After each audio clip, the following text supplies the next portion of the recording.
ديما كنسمع هذا السؤال اللي هو واش كرة القدم عادلة؟ أولا هذا سؤال خاطئ.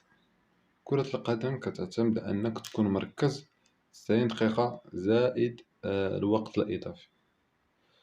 لذلك في العديد من الماتشات شفنا بأن أشياء بسيطة، فقدان التركيز في جزء من الثانية أو هفوة كتقلب ليك الماتش. مثلا المباراة ديال تونس كان منتصر ب1 غادي يتأهل، كيجي لمسة يد، بدون تدخل لا مدافع، بدون احتكاك، اللاعب بوحدو كيقيس الكرة بيدو، كتجيك ضربة جزاء تتقلب لك الماتش. كنتي متأهل جزء من الثانية اللاعب قاس كرة بيدو، أنت خارج البطولة.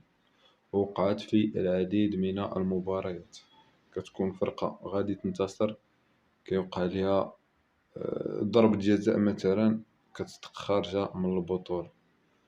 تتكون مثلا فرقة غادي تغلب تيتصاب لها أهم لاعب ولاش كيصدقو خارج من البطولة.